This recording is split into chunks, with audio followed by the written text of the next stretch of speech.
Sud Radio, Osez entreprendre, Thomas Binet. C'est désormais votre nouveau rendez-vous qui revient tous les dimanches à partir de 9h25 jusqu'à 10h. Un rendez-vous encore plus complet, encore plus dense pour tout comprendre de l'économie avec vous. Thomas Binet, bonjour. Bonjour Maxime. Au programme d'Osez entreprendre ce matin. Eh bien Maxime, je vais vous raconter l'histoire de la marque française emblématique Maille. Et est-ce que la philanthropie et le business peuvent faire bon ménage ?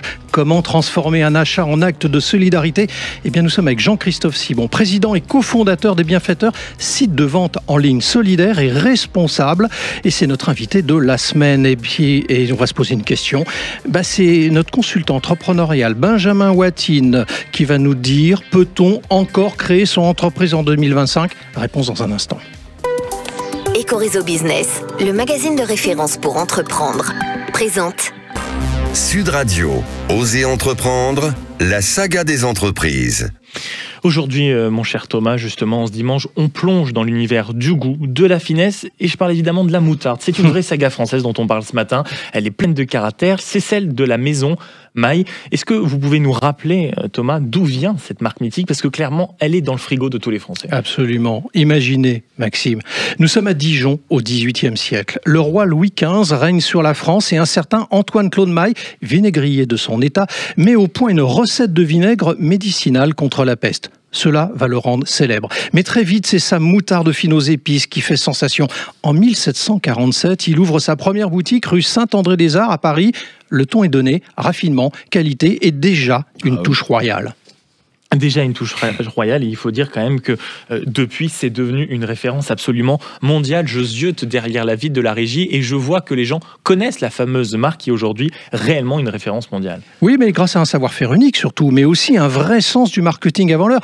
En 1821, Maille s'installe à Dijon, capitale historique de la moutarde, et dès le 19e siècle, Maille devient fournisseur officiel de plusieurs cours royales, dont celle d'Autriche et de Hongrie. La marque s'impose avec ses moutardes, ses vinaigres, ses condiments et dans les années 30, elle devient célèbre pour ses moutardes servies à la pompe. Une tradition qui perdure d'ailleurs encore dans certaines boutiques Maille, notamment celle de la place de la Madeleine à Paris où elles sont servies en pot de grès. Et comment on peut expliquer que la maison Maille ait su à ce point quand même traverser absolument tous les siècles ? Eh bien Maille appartient aujourd'hui au géant mondial Unilever, mais pour autant, elle n'a rien perdu de son piquant. Elle innove en permanence, nouvelles recettes, coffrets gastronomiques, points de vente à l'international, et surtout elle reste fidèle à son ADN, sublimer les plats avec élégance. Une cuillère de Maille, c'est un petit geste, mais un grand goût. Et comme le dit son slogan culte, il n'y a que Maille qui maille, Maxime. C'est aussi simple que cela. Sud Radio, Osez entreprendre, l'invité. Thomas, on le disait en début d'émission, nous sommes avec Jean-Christophe Sibon, le président et le cofondateur des Bienfaiteurs et de la plateforme des ventes privées engagées, société à mission créée en 2021. Et c'est votre invité, Thomas. Merci Maxime. Juillet 2020. Le téléphone sonne et le verdict tombe. L'enfant que nous attendons pour l'automne sera porteur de trisomie 21. Nous choisissons de l'accueillir. C'est une petite fille et elle s'appellera Violette. Aujourd'hui, Violette va avoir 5 ans. C'est ainsi que commence un message que vous avez publié sur les réseaux sociaux, Jean-Christophe, et qui m'a permis de vous découvrir. Bonjour Thomas. Bonjour à vous. Merci de m'accueillir. Oui, effectivement, j'ai posté ce message il y a une dizaine de jours, puisque j'arrive à un tournant aujourd'hui en prenant les rênes de la plateforme Les Bienfaiteurs, et que je souhaitais me présenter à l'ensemble de la communauté qui me suit et donner les véritables raisons qui avaient fait que je m'étais lancé dans cette histoire. Permettez-moi de continuer votre message. Les mois passent, une semaine avant l'accouchement, je prends un café avec mon ami Charles. Il me parle de son idée, une plateforme de vente privée qui permettrait à des marques de soutenir des causes en leur reversant une partie de leur chiffre d'affaires. Ça s'appellera les Bienfaiteurs et je comprends tout de suite que c'est fait pour moi. Tout à fait. Donc vous devenez entrepreneur. Dans la vie, alors j'avais déjà eu des expériences entrepreneuriales dans le passé, mais c'est vrai que celle-là est particulière. Dans la vie, on est une seule personne au travail et à la maison. Ce café avec Charles en octobre 2020, c'est une synchronicité. Effectivement, nous étions à la maison dans une période très particulière. Nous attendions un enfant unique en son genre, avec ses spécificités. C'était un grand saut dans l'inconnu. Et vient cette rencontre, cette proposition, cette opportunité de construire un nouvel acteur sur le marché de la vente privée et d'inviter dans ce marché la logique de la philanthropie. Ça s'est imposé à moi comme une évidence. On voit bien que c'est pas de l'entrepreneuriat comme les autres. Alors, je voudrais justement qu'on s'arrête un instant sur le concept des bienfaiteurs. En quelques mots, business et philanthropie, bon, c'est une vraie question. C'est pas toujours quelque chose qui se combine facilement. On y reviendra. Mais déjà, est-ce que vous pouvez nous expliquer le concept des bienfaiteurs ? Oui. Alors d'abord, pour rebondir sur ce que vous venez de dire, ça fait des siècles qu'on essaye de réconcilier capitalisme et progrès social. De Michelin à Patagonia, l'histoire est jalonnée d'entrepreneurs qui cherchent à résoudre une équation qui semble-t-il impossible. Comment faire que le profit ne soit pas que financier. Si j'en viens aux bienfaiteurs, c'est extrêmement simple. On est une plateforme de vente privée. Ce qu'on fait, nous, c'est qu'on fédère les plus belles marques de l'univers de la mode, de la maison, du lifestyle, dans le cadre de ventes événementielles, sur notre application mobile. Les ventes durent quelques jours et l'objectif, c'est de fournir une sélection de produits de qualité à notre communauté. Mais ça va beaucoup plus loin, et c'est là notre spécificité. Ce qu'on demande aux marques quand elles viennent chez nous, c'est de choisir une cause qui résonne avec leurs valeurs. Et en fait, l'opération est l'occasion non seulement pour la marque de présenter ses produits, mais de mettre en avant une cause chère à leurs yeux et de la soutenir de façon concrète et visible, en reversant en général un don qui s'élève à 10% du chiffre d'affaires de la vente. D'accord, donc les partenaires, qui sont les marques, on va en parler probablement dans un instant, reversent, grâce à ce que vous avez collecté, 10% de la somme vendue. Exactement, c'est le modèle amiral, on va dire.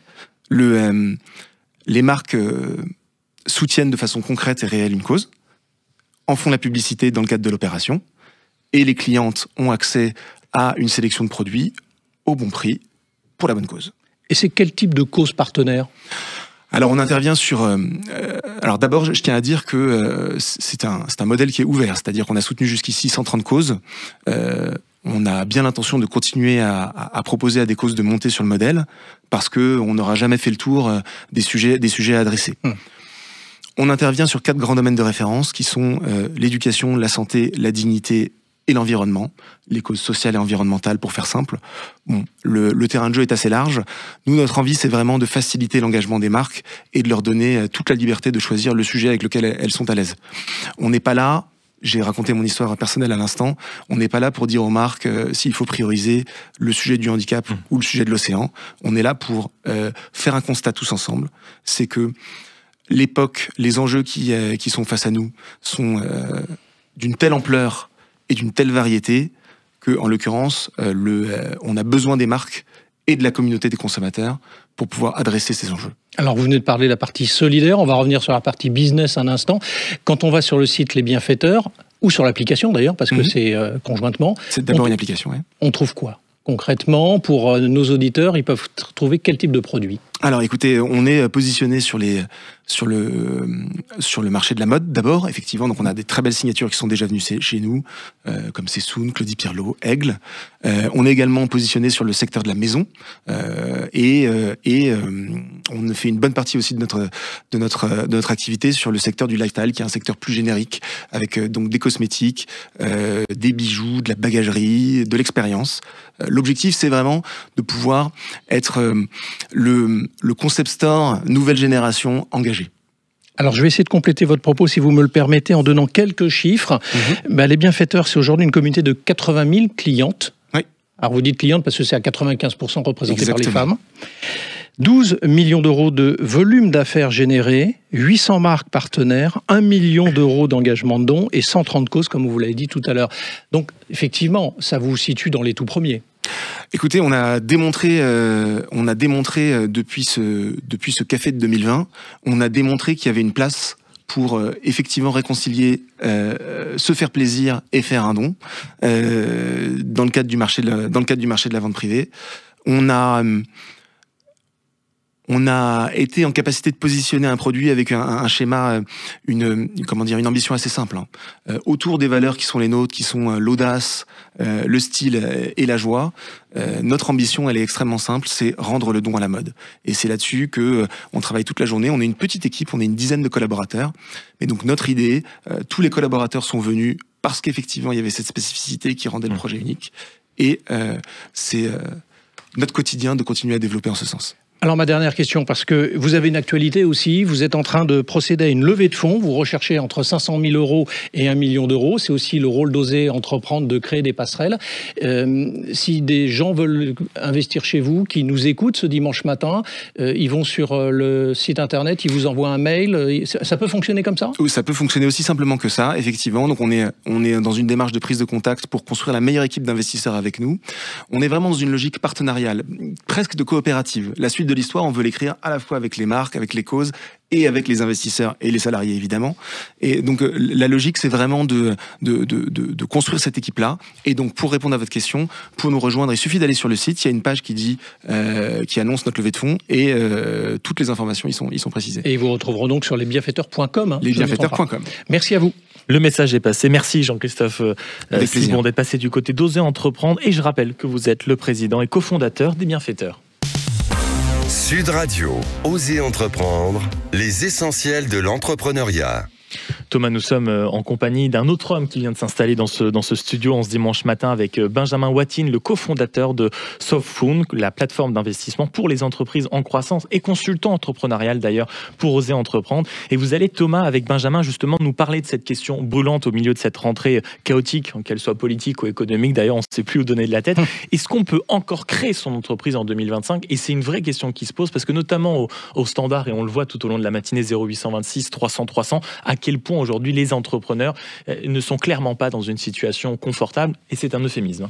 C'est vrai, Maxime. Et bien justement, vous l'avez commencé à l'évoquer, entre l'instabilité politique chronique, on change de gouvernement à peu près tous les 6 mois depuis quelques temps, les 66 000 quand même défaillances d'entreprises en 2024, un record. Benjamin, ce n'est pas le pire moment pour se lancer, parce qu'on pourrait se poser la question quand même. On vous la pose d'ailleurs. Oui, vous avez raison, Thomas. Le contexte est dur. Ouais. Pourtant, 2024 a aussi été une année record de création avec 1,11 million de nouvelles entreprises. Le paradoxe français dans toute sa splendeur. Et malgré l'ambiance actuelle, créer n'a jamais été facile et l'histoire le montre. Uber, Slack, WhatsApp ont tous été lancés pendant une crise. En l'occurrence, celle de 2008. Vous voulez dire, si je vous comprends bien, que les périodes de crise peuvent être favorables donc à la création, plus que les périodes d'euphorie. Exactement. Parce qu'en période d'instabilité, tout bouge. Les grandes structures freinent, les besoins évoluent, les consommateurs changent leurs habitudes et aujourd'hui, c'est encore plus vrai avec l'explosion de l'intelligence artificielle. La France compte plus de 1000 startups IA qui ont levé 4 milliards d'euros en une seule année. La santé, la cybersécurité, la transition écologique sont en pleine transformation. Alors concrètement, Benjamin, quel conseil donneriez-vous aux entrepreneurs qui hésitent ? D'abord, ne pas attendre le fameux bon moment, qui n'arrivera jamais. Ensuite, bien s'entourer et se former. Et surtout, identifier les secteurs qui bougent, tout ce qui aide les entreprises à s'adapter avec l'IA, par exemple. Donc, malgré le chaos ambiant, c'est un message d'optimisme que vous délivrez ce matin. Absolument. Il ne faut pas se laisser gagner par la peur ambiante. Ce n'est pas parce que le contexte est incertain qu'il faut attendre que ça passe. Bien au contraire. Les entrepreneurs sont souvent à compte courant.